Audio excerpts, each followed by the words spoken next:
지역의 청년과 그들의 에피소드를 들어보는 지역에 사는 이유 프로젝트. 오늘은 경북 상주에 살고 있는 청년 농부들을 만나러 가보시죠.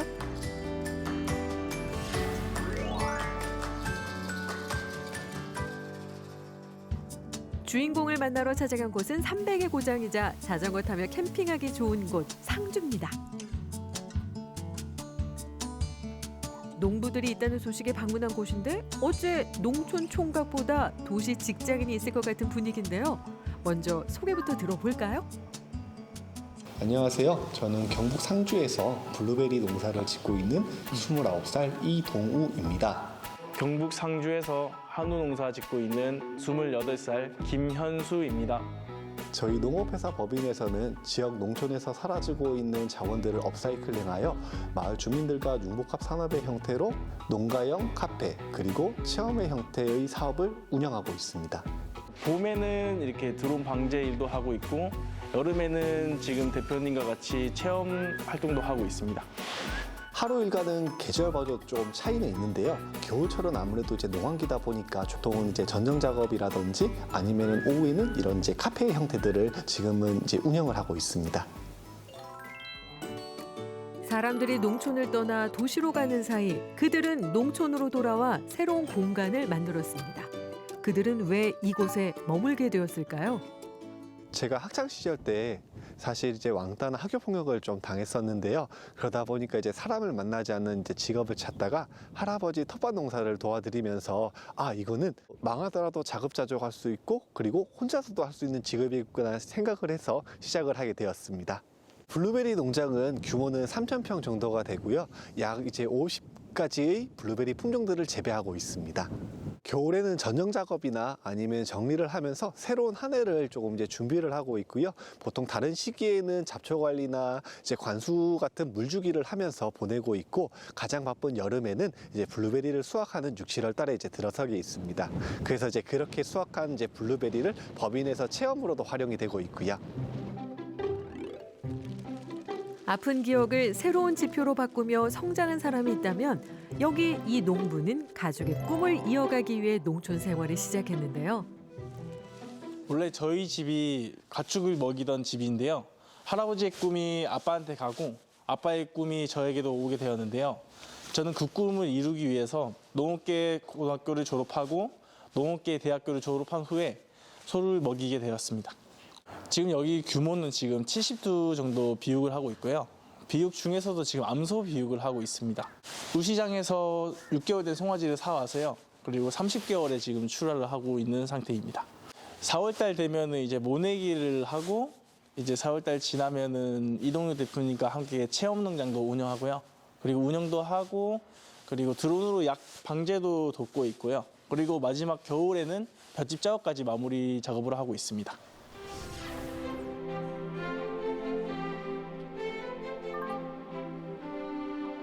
저희가 처음에 만나게 된 거는 2018년도 때 그 상주시 농업기술센터에 있는 4H라고 하는 청년농업인 단체에서 만나게 되었습니다. 첫인상을 봤었을 때 워낙에 또 체격도 있고 해가지고 저보다 사실은 좀 선배님이신 줄 알았습니다. 친분을 쌓으면서 알고 보니까 또 대학교 선후배 관계였더라고요. 그래가지고 같이 왕래도 하고 이렇게 점점 시간이 지나면서 사업 이야기도 맡고 해서 지금 같이 하게 됐습니다. 처음 2018년도에 5명으로 시작을 했었지만 코로나라고 하는 이제 특수한 상황이 발생하면서 일부는 이제 조금 각자의 본업의 자리로 돌아가게 되었습니다. 그러면서 지금까지 이제 3명에서 이제 운영을 해오게 된 거죠. 나머지 한 친구는 서울에서 지금 이제 취업을 해가지고 본업이 있고 약간 이제 멀리서 온라인에 대한 어떤 그런 부분들을 담당을 해주고 있습니다. 각자 하는 일은 다르지만 여전히 이곳을 통해 인연을 이어가는 청년들. 농촌과 지역에 대한 관심이 그들을 더욱 돈독하게 만드는데요. 그렇다면 이곳은 어떻게 운영되는 걸까요? 우선 저희 법인에서 이제 생산하는 작물뿐만 아니라 지역 농가에서 생산하는 작물들을 연계해서 다양한 품종들에 대한 것들을 알아보는 이제 수학 체험, 케이크라든지 이제 철판 아이스크림을 만드는 체험, 그 다음에 나무를 직접 심어보는 가드닝 체험들이 있습니다. 그 중에서도 케이크와 아이스크림 만들기는 사람들에게 단연 인기. 계절별로 다양한 과일을 공수해 프로그램을 운영하다 보니 가족 단위 방문객이 많다고 합니다.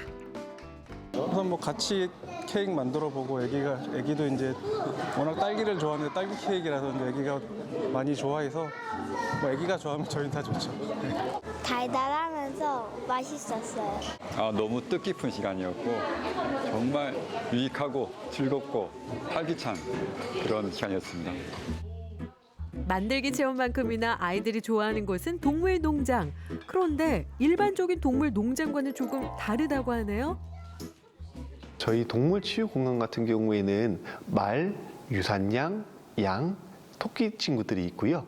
동물 친구들이랑은 이제 먹이를 주면서 이제 자연스럽게 교감을 나눌 수가 있고요. 날씨가 조금 따뜻해지면은 야외 이제 1000평 정도 되는 이제 목장에서 조금 더 이제 자연 친화적으로 교감을 나눌 수가 있습니다. 지금 있는 대부분의 동물들이 조금 이제 사연이 있는 친구들인데요. 그 중에서도 대표적으로 이제 말에 대한 친구를 이야기를 해보면은요. 상주에는 그 상주국제승마장이라고 하는 곳이 있습니다. 너무 노쇠하거나 아니면 무릎 부상을 당한 친구들은 이제 미활용 승마라고 하여 이제 분양이 되지 않을 경우에는 이제 도축이 되는 경우가 있는데요. 그런 이제 친구들을 데리고 와서 약간 요양 생활을 하면서 이런 이제 체험 활동들도 같이 하고 있습니다. 각자 농사일 하랴, 때마다 체험 프로그램 준비하랴, 매 순간순간 많은 노력을 기울이고 있지만 그 중에서도 제일 신경을 많이 쓴 건 바로 인테리어인데요. 공간 같은 경우에는 저희가 이제 산맥이라고 하는 이제 지역의 테마를 좀 가지고 있는데요. 그러다 보니까 조금 더 이제 상주다움을 이제 표현하고 싶어서 뒤쪽에는 이제 버려지는 감나무를 활용하였고, 그리고 가운데에는 이제 벼와 쌀을 활용하였고, 앞쪽에 있는 카운터에는 누에인 명주를 표현을 하게 되었습니다. 지금 위에 있는 천장에 달린 벼 같은 경우에는 이제 마을 주민분들 15분이랑 열흘 정도 작업을 해가지고 같이 이제 만들게 되었습니다. 그들만의 무대가 아닌 지역 사람들과 함께 만들어가는 곳. 그들이 농촌에서 살고 싶은 이유가 바로 여기에 있습니다. 제가 농사를 짓고 있지만 학창 시절 때 왕따나 학교 폭력을 이제 겪었던 경험을 지금 현재의 어려움을 고민하고 있는 학생들에게 좀 도움이 될 수 있는 그런 이제 치유 농장으로 거듭나고 싶습니다. 앞으로 더 많은 사람들이 저희 상주의 매력을 느낄 수 있도록 노력하겠습니다. 각자 다양한 이유로 농촌에 자리를 잡은 청년들. 여전히 농촌에는 배울 게 많다고 말하는데요. 그들이 이곳에서 느낀 긍정의 힘을 앞으로도 즐겁게 나누길 기대해 보겠습니다.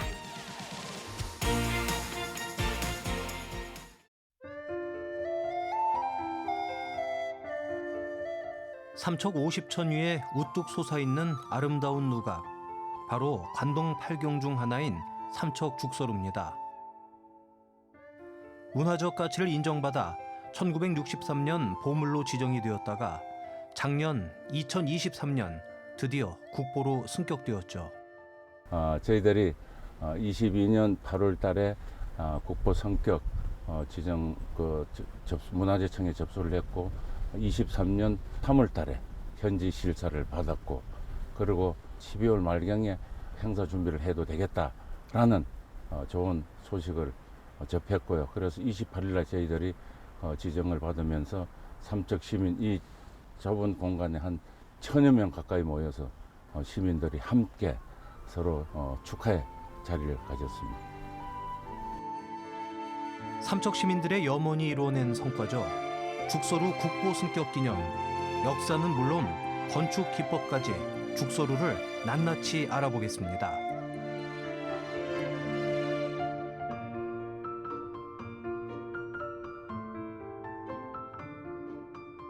안녕하세요. 저는 삼척시 문화관광 해설사 박재은입니다.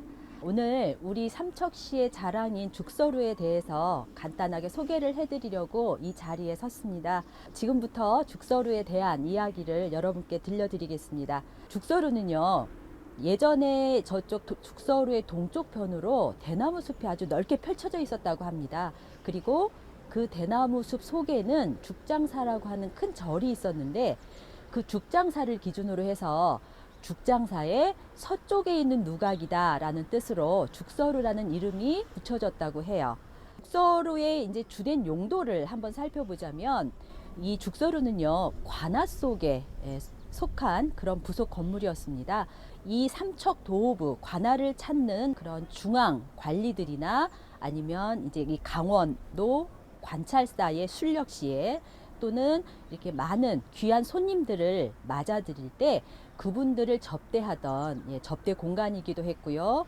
또 연회를 베풀면서 이제 풍류를 즐겼던 그런 연회 공간이기도 했고 또 많은 시인 묵객들이 찾아와서 시와 글씨와 그림이 생산되는 그런 문화적인 공간이기도 했습니다.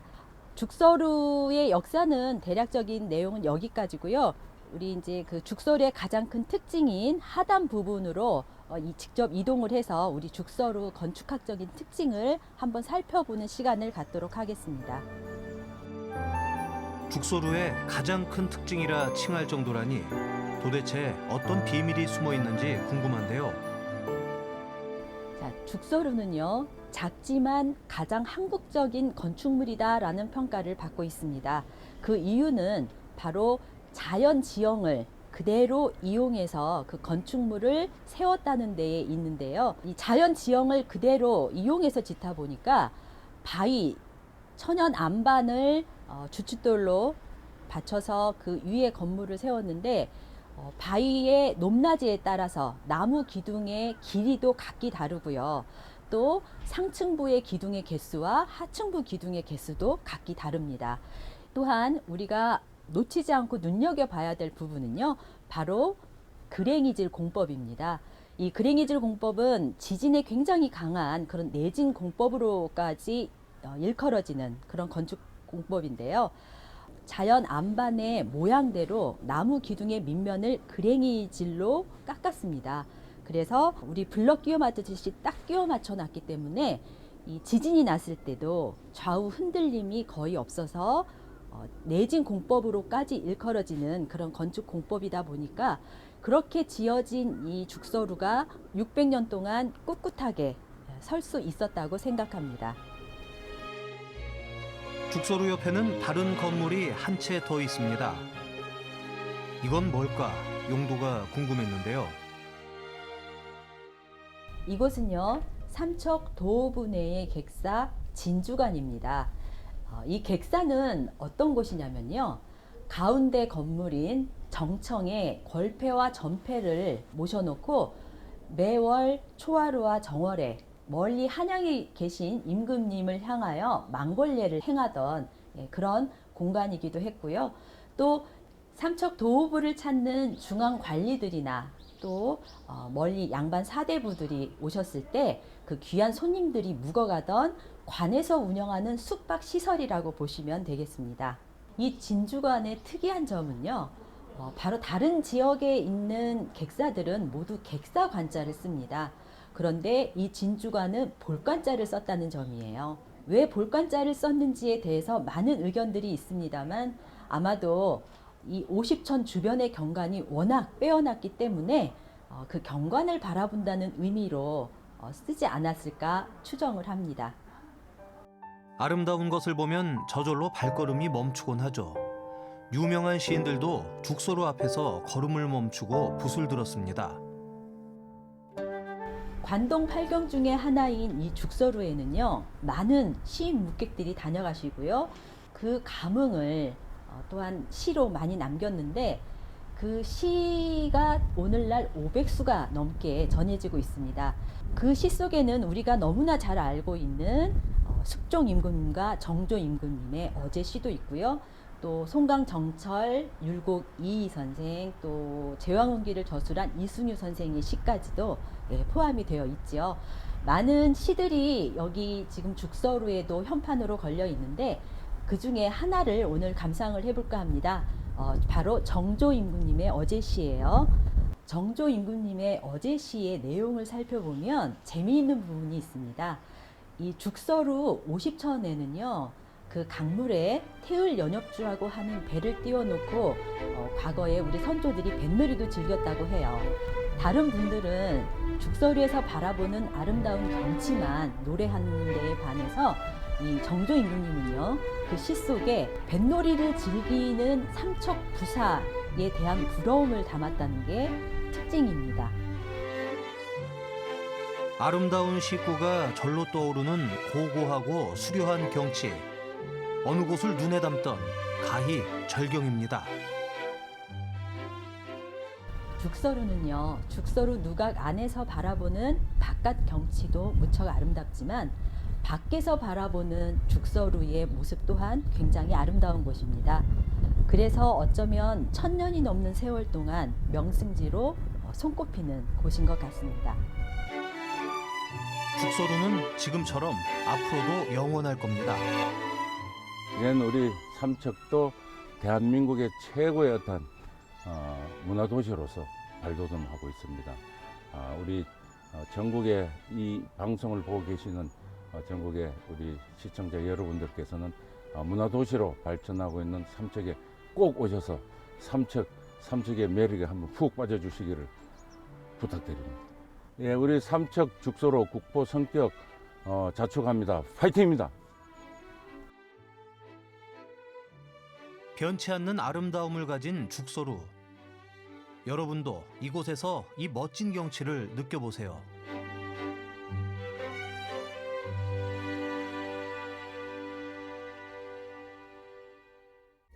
제가 오늘 이 보은에 왔는데요. 보은하면 뭐가 떠오르시나요? 바로 대추입니다. 근데 이렇게 추운 겨울에도 대추로 만든 간식을 맛볼 수 있다고 해서 와봤는데요. 생대추 아니죠? 그럼 대추로 만든 간식 한번 가볼까요? 해가 지고 나면 무언가 찾게 되는 겨울철. 좀 더 특별한 간식을 원하신다면 대추를 이용한 요즘 간식 어떠세요? 대추의 다양한 변신을 만나보는 시간. 대추의 고장 보은으로 함께 떠나보시죠.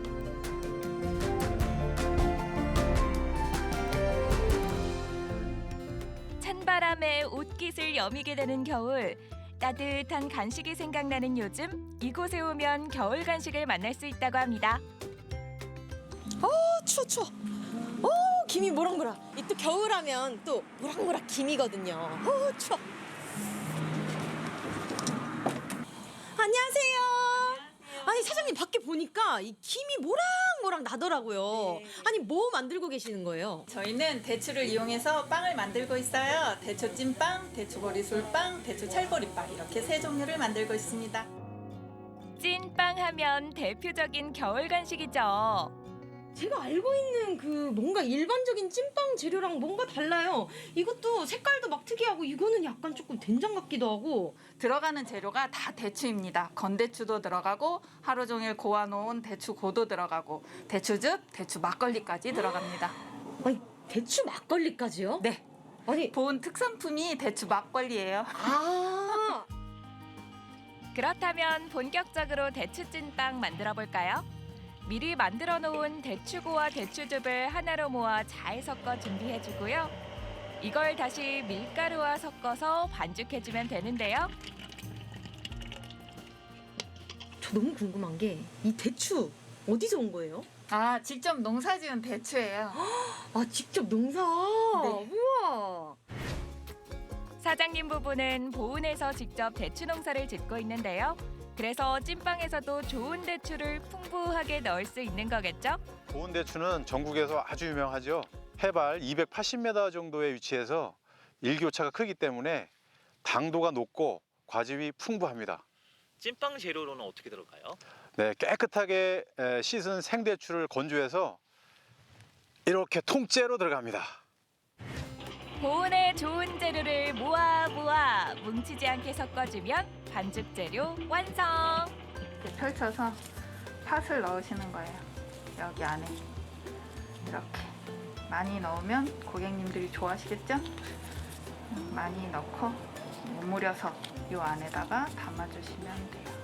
이른 아침부터 좋은 재료로 반죽을 만들어서 손수 찐빵 모양을 잡는데요. 속은 꽉! 모양도 어쩜 이렇게 가지런한지 사장님의 가르침을 받아 초이 씨 먹을 빵도 한번 만들어 봐야겠죠? 찜기에 자리 잡은 찐빵 반죽. 벌써부터 그 맛이 상상되는데요. 대추 자체가 저는 사실 조금 애기 입맛이어가지고 사실 그렇게 막 자주 즐겨 먹지 않는데 어떻게 제 입에도 맞을까요? 아, 물론이죠. 어린이집에도 간식으로 많이 들어가고 있거든요. 그래서 아이들도 어른들도 다 맛있게 드시고 있습니다. 이제 찐빵이 익기를 기다리는 시간. 와, 찐빵 향이 여기까지 전해질 것만 같아요. 아, 맛있겠다. 드디어 기다리고 기다리던 시식 타임. 와, 대추 찐빵이 완성이 됐는데요. 이거 보세요.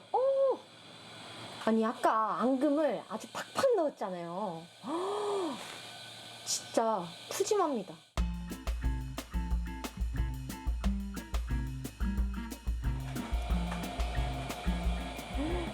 아니 아까 반죽부터 속까지 대추가 그렇게 아낌없이 들어갔는데도 생각보다 대추 향이 너무 많이 진하지 않아서 전 너무 좋은 것 같아요. 이 순간을 맞이하기 위해 초이는 아침부터 그렇게 보은으로 달려왔나 보다. 달달하면서 구수한 찐빵의 맛. 건강한 우리 재료로 만든 우리 간식. 한번 맛보니 손에서 놓을 수가 없습니다. 저는 이 대추 찐빵 먹으러 보은에 또 오고 싶을 것 같아요. 아니 근데 이것만 먹고 집에 가라고 하시는 건 아니죠? 이번에는 좀 다른 대추 간식이거든요. 같이 가보시죠. 다른 대추 간식이요? 궁금한데요. 그럼 한번 가볼까요? 대추로 만든 또 다른 간식이 있는 곳으로 가보는데요. 이곳은 작은 카페네요. 안녕하세요. 네, 안녕하세요. 아니 제가 오늘 이곳에 특별한 대추 간식이 있다고 해서 한번 와봤는데요. 네. 저희는 청년들이 좋아할 만한 디저트에다가 대추를 넣어서 디저트를 만들고 있어요. 아, 그래요? 그럼 혹시 만들어 주실 수 있나요? 네. 제가 마침 안쪽에 준비하고 있었거든요. 가서 도와주실래요? 당연히 도와드려야죠. 그럼 맛볼 기회 주시는 건가요? 그럼요. 알겠습니다. 그럼 한번 가볼까요? 네. 재료를 보니 감이 오는데요. 오, 이거 초콜릿 재료 아닌가요? 아니 근데 대추로 만든 간식이라고 하지 않았나요? 대추는 어디 있는 거예요? 대추 바로 여기 있습니다. 이게 대추예요? 네. 네. 그냥 대추를 쓰게 되면 껍질이 들어가서 이제 먹을 때 식감이 좋지 않아서 제가 체에 한번 내려서 부드럽게 만들어 놨어요. 대추 초콜릿 만들기는 어렵지 않은데요. 기본 재료에 대추만 있으면 됩니다. 적당량의 버터와 좋은 초콜릿을 중탕으로 천천히 녹여주면 기본은 완성이죠. 아 근데 어떻게 대추로 이렇게 간식을 만드실 생각을 하셨나요?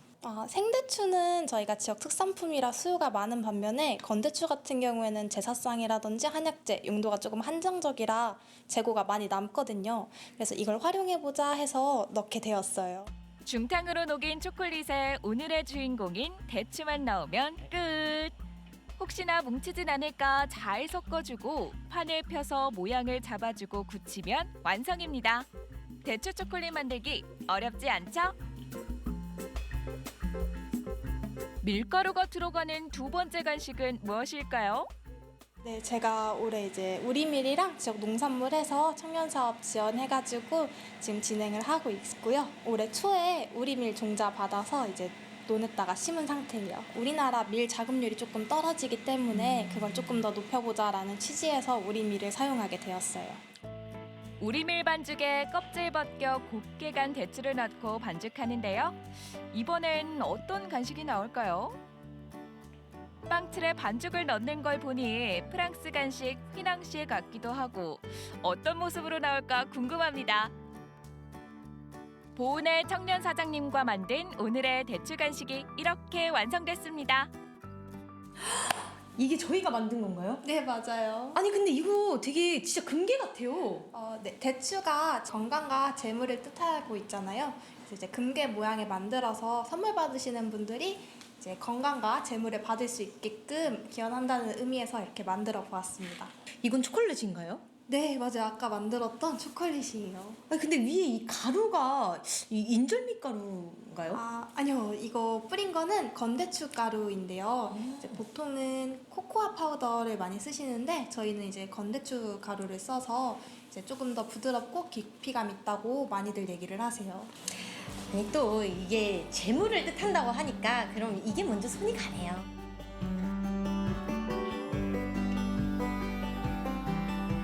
아니 제가 살짝 아이 입맛이거든요. 근데도 제 입에도 너무 맛있는 거 보면은 아이부터 어른들까지 남녀노소 불문하고 누구나 다 좋아할 것 같은 그런 간식이에요. 그리고 특히 이 MZ 세대들이 굉장히 좋아할 것 같습니다. 여러분 대추가 왔어요. 맛 좋은 대추가 왔어요. 기다리고 기다리던 대추가 왔어요. 문초희 목청도 트이게 하는 대추 간식. 남녀노소 누구나 좋아할 비주얼과 맛입니다. 제가 오늘 이렇게 하루 동안 보은 대추를 이용한 다양한 간식들을 먹어봤는데요. 여러분들도 이 보은 대추 먹으러 보은으로 오세요. 대추의 변신은 무죄다. 보은 대추 화이팅! 인공적인 맛과 향이 가득한 간식거리 드셨다면 올 겨울엔 우리 재료로 만든 건강한 간식 어떠세요? 달달한 대추 간식으로 기분 전환하고 우리 대추 많이 사랑해주세요. 평화시장의 닭똥집 골목이나 안지랑의 곱창 골목처럼 비슷한 업종의 가게가 모이며 자연스럽게 만들어진 골목들. 대구의 수많은 골목 중에 오랜 기간 호황을 누리며 세상의 온갖 이야기를 인쇄해온 특별한 골목이 있습니다. 남산동 인쇄골목, 이곳의 오래된 기록을 살짝 펼쳐봅니다.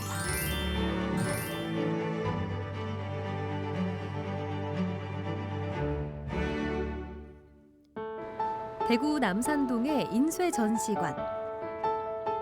오래된 기록의 역사부터 근현대 인쇄기술의 발전까지 그야말로 인쇄의 모든 것을 알차게 정리해둔 전시관입니다.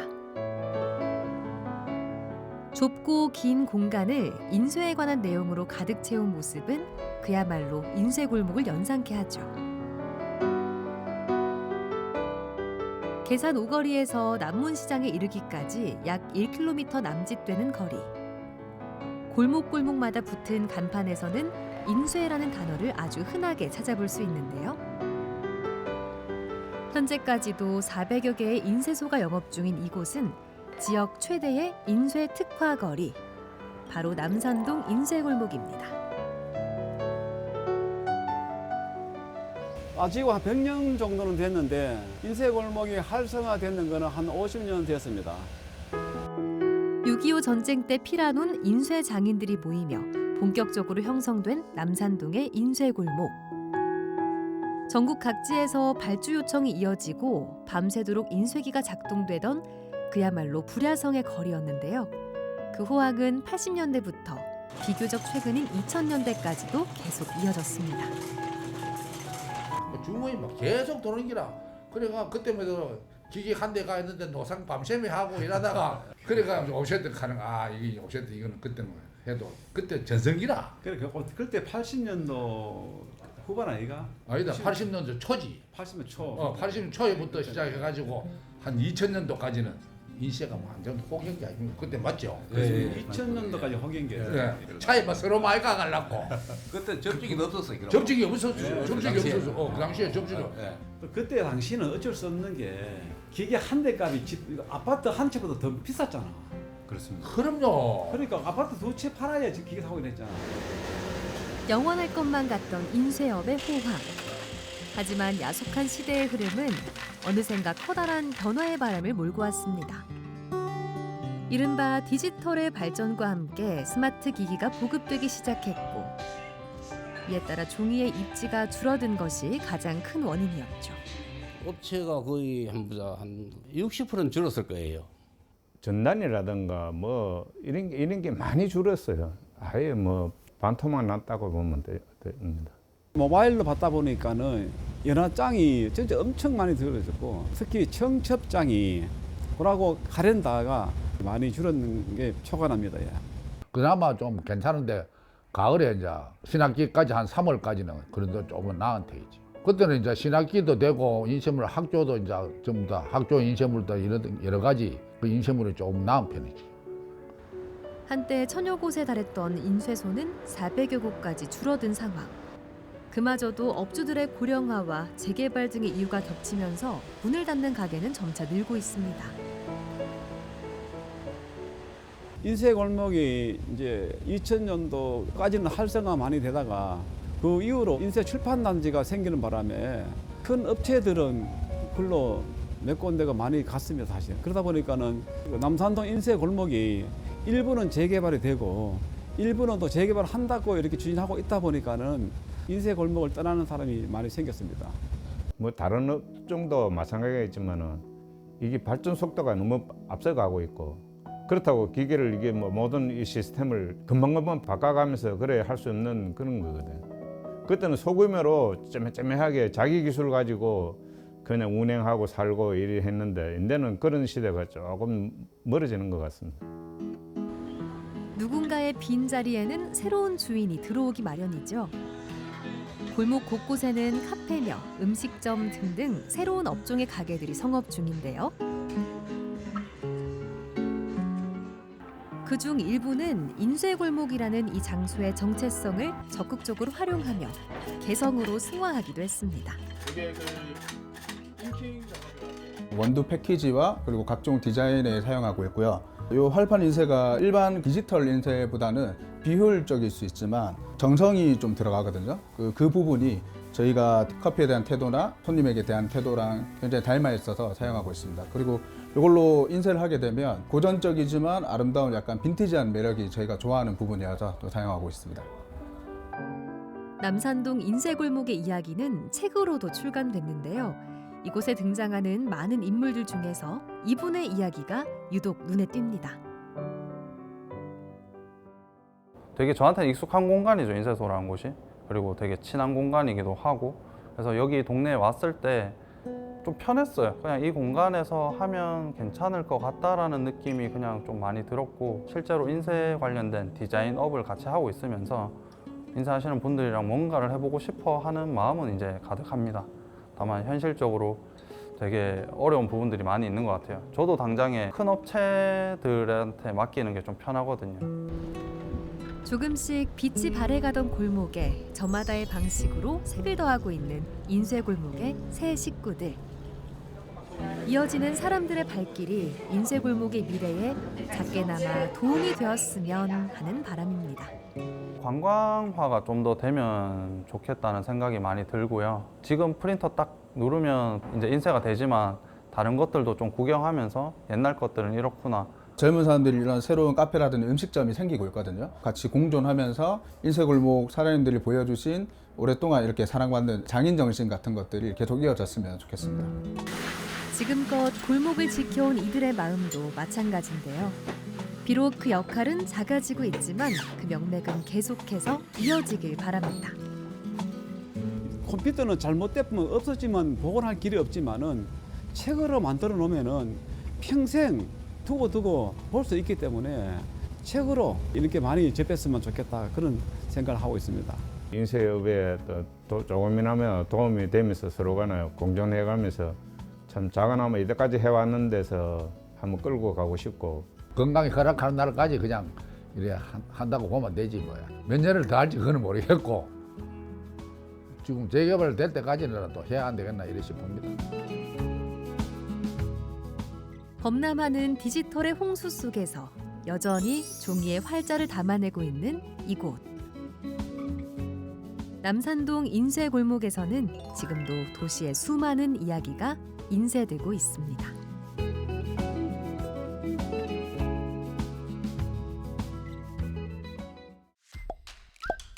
각 지역을 대표하는 다양한 떡들. 우리 지역엔 어떤 떡들이 있을까?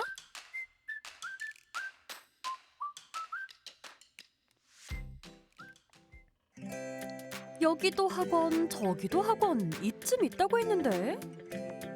찾았다!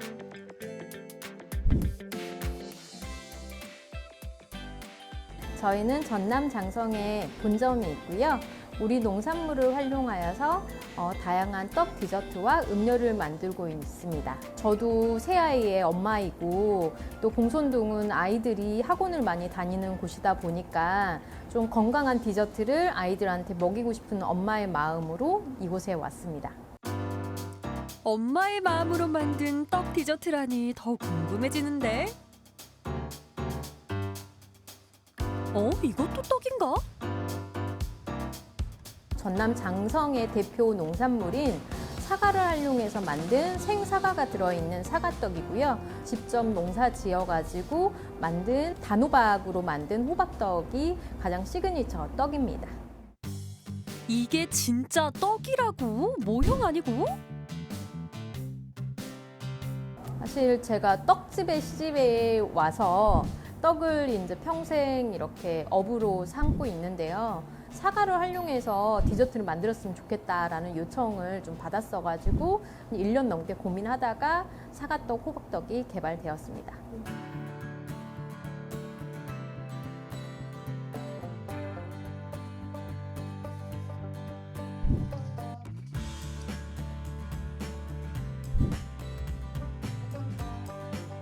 장성 본점에서 카페도 운영을 하지만 저희는 이제 떡 공장을 메인으로 운영을 하고 있어요. 그래서 모든 떡들은 장성 공장에서 만들어서 오고 있습니다.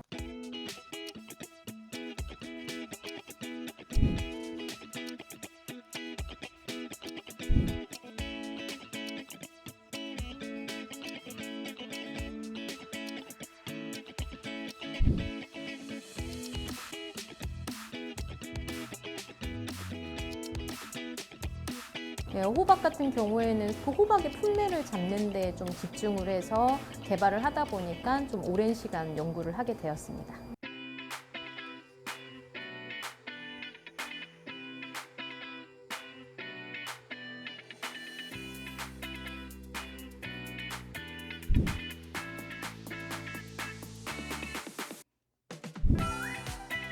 어디 잘 만들어졌나? 와, 봐도 봐도 예뻐. 아까워서 어떻게 먹지?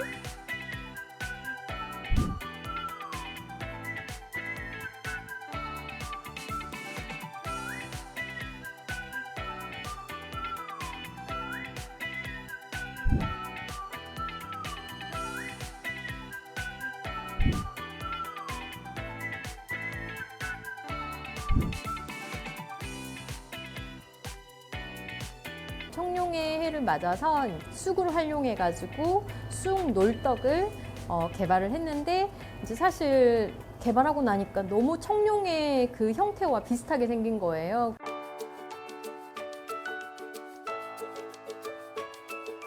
사과떡은 비슷한 걸 넘어서 어머, 사과 가득 든 것 좀 봐. 쫄깃한 떡과 향긋한 사과. 겉만 데워서 손은 차갑게 해서 먹는 방법이 가장 맛있더라고요. 근데 또 사람의 입맛이 좀 달라서 개인적으로 이제 드셔보시고 본인에 맞는 스타일을 찾는 게 좋을 것 같습니다.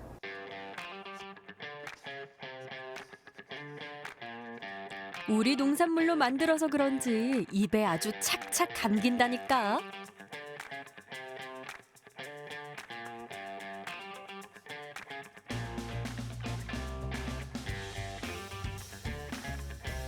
적어도 한 4일 이내에서는 드셔야 되고요. 보관을 하실 경우에는 냉동 보관을 해주시면 저희가 유통기한이 1년이어서 충분히 넉넉하게 보관하실 수 있습니다.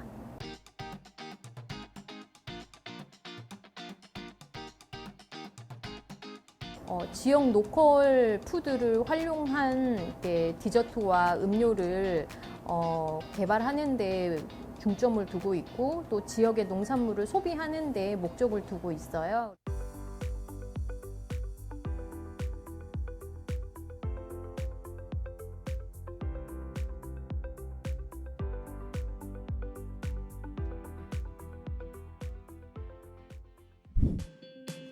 이 익숙한 거리는 나주의 곰탕 거리잖아.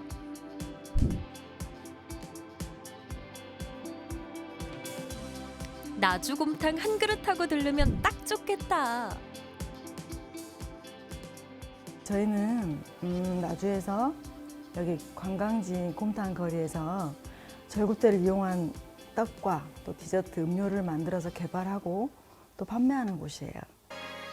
절구대? 절구대가 뭐지? 원래는 한약재인데 여기 나주에서 임금님께 보냈던 그런 귀한 떡이더라고요. 나주를 대표할 수 있는 떡인데 사라져서 저희가 그거를 복원한 거죠. 다시 심어가지고.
이게 건강떡이잖아요, 또. 그래서 저희가 이왕이면 나주에서 배를 활용할 수 있는 방법이 없을까 이제 고민하다가 배즙을 농축해가지고 설탕 대신 사용하기 이제 시작했죠.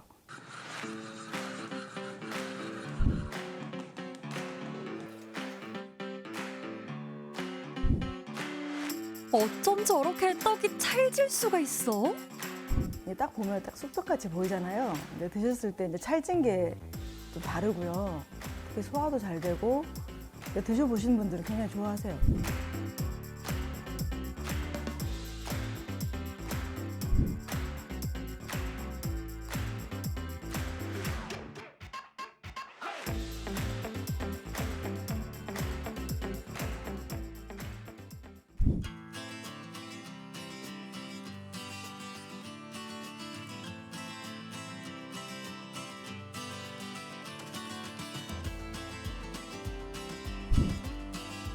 하나씩 포장돼 있으니까 위생적이고 가져가기도 좋겠어. 먹을 땐 이렇게 포장지째로 싹둑. 달지 않고 담백하면서도 진짜 찰지다. 그냥 이 인절미 자체로 드시고 이제 간혹 아이들 같은 경우는 집에 있는 뭐 잼이라든가 이제 콩가루 드셔도 괜찮고요. 근데 저희는 그냥 이 자체로 드셨으면 좋겠어요. 저희 매장에서는 절구대 인절미, 파당금 들어간 찹쌀떡 하고 있고 또 단호박으로 인절미 하고 있고요. 또 영양찰떡 그렇게 지금 하고 있어요.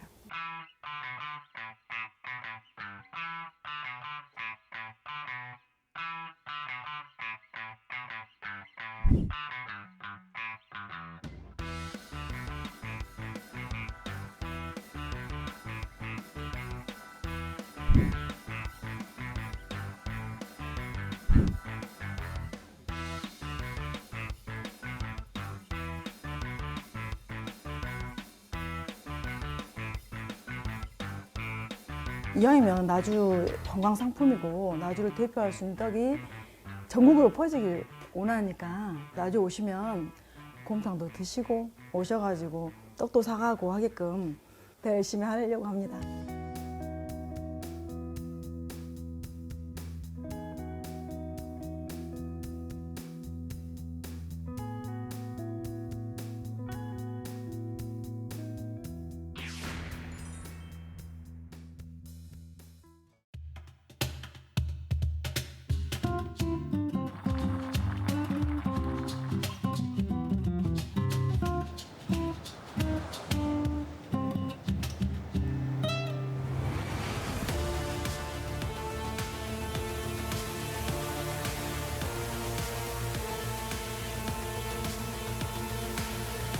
전북소방 드론팀 스테이 업이에요. 만주소방서 119 구조대에서 근무하고 전북소방 드론팀 스테이업에서 활동하고 있는 5년차 소방관 소방교 김무영입니다.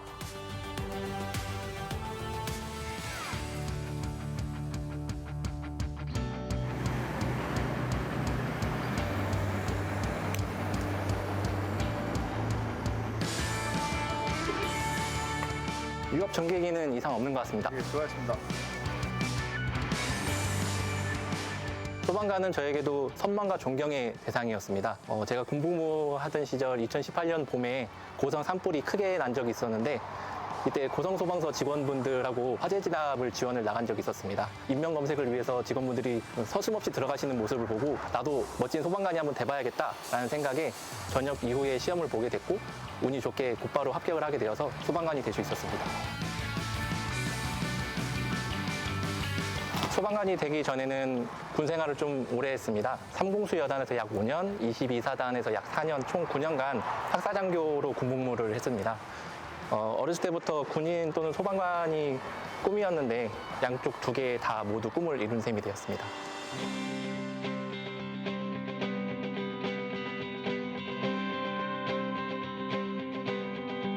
저는 구조대원으로서 출동 현장에서 인명 검색, 인명 구조를 담당하는 업무를 하고 있고 소방 드론을 운용 관리하는 업무를 하고 있습니다. 또 추가적으로 전북소방 드론팀인 스테이업 활동을 하고 있습니다. 김무영 관장 오늘 훈련이 있다고 안 했어? 예, 오늘 익산에서 합동훈련 일정이 있어가지고 지금 출발하려고 합니다. 그래요. 아무튼 안전에 유의해서 드론 촬영하고 와요. 잘 다녀오겠습니다. 예.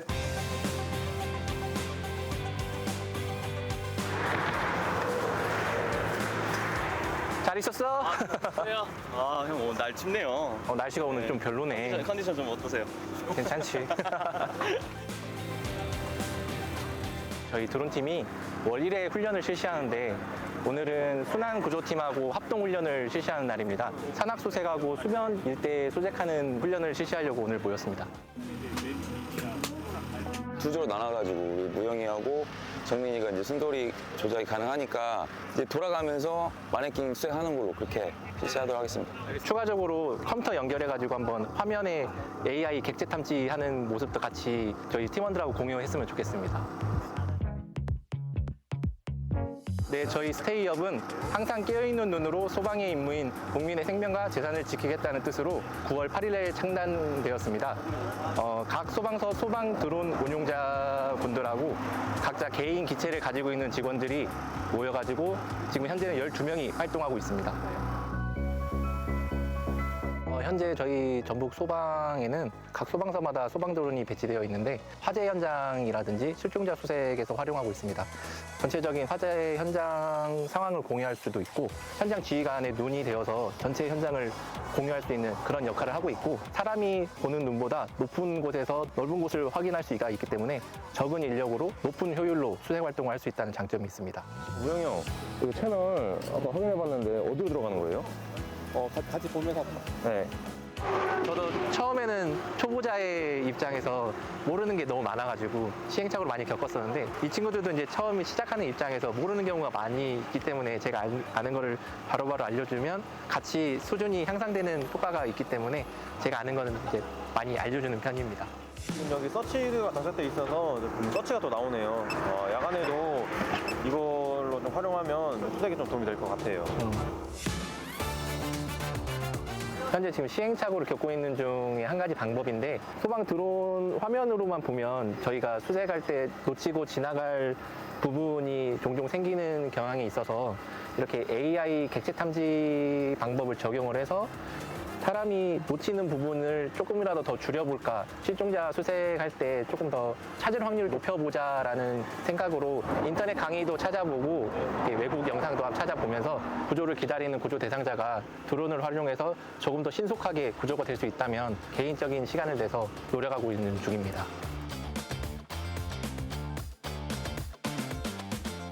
잘 마무리했다는 의미에서 박수 한번 치고 마무리하겠습니다. 고맙습니다. 고맙습니다. 고맙습니다. 퇴근하고 특별한 일이 없으면 소방서 근처 인적 없고 넓은 공원이 있어가지고 이곳에서 1시간씩 연습하고 집에 돌아가곤 합니다. 어렸을 때 그 엔진 모터를 사용하는 RC 헬리콥터를 본 적이 있었는데 그때는 웅장하고 소리도 커서 와 이거 조종하는 사람 어떤 사람일까라는 생각을 한 적이 있었습니다.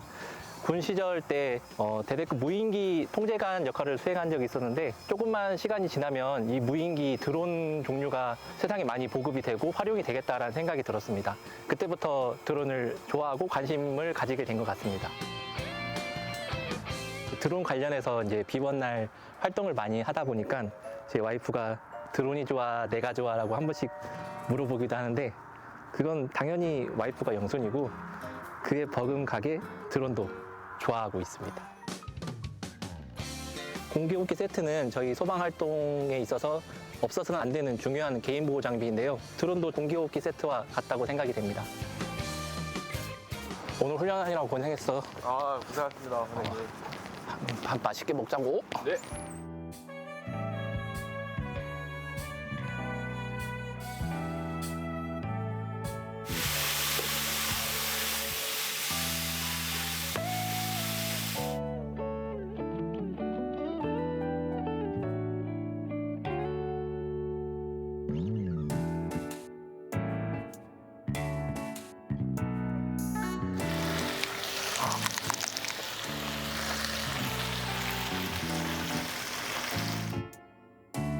든든하고 건강한 한 끼를 먹고 싶을 때 쌈밥을 쌌습니다. 다양한 채소를 먹을 수도 있고 맛과 건강을 두 개 다 챙길 수 있는 메뉴가 쌈밥이라고 생각합니다. 제가 처음 입사해가지고 제 김무영 반장을 통해서 드론에 입문을 하게 됐고 같이 전국대회도 나가보고 전라북도 대회도 해보고 하면서 스테이업으로 같이 활동하면서 많이 배우고 있습니다. 어떻게 보면 드론에 있어서는 제 스승님이지 않나 이렇게 생각하고 있습니다. 같이 현장 활동을 하는 저희 구조대 팀원 스테이업 드론팀이라고 생각이 됩니다. 현장에서 혼자서는 절대 일을 할 수가 없는데 각자 다른 채소가 하나씩 모여서 큰 시너지를 발휘하는 것처럼 쌈밥도 그와 같다고 생각이 됩니다. 아, 진짜 든든하게 잘 먹었다. 잘 먹었습니다. 앞으로의 목표는 드론 자격증의 마지막 단계인 실기평가 조종자 자격증을 취득하는 게 목표입니다. 그리고 제 주 임무인 구조대 업무 그리고 스테이업 활동을 열심히 해서 전북 도민의 안전을 지키는 데 일조하도록 하겠습니다.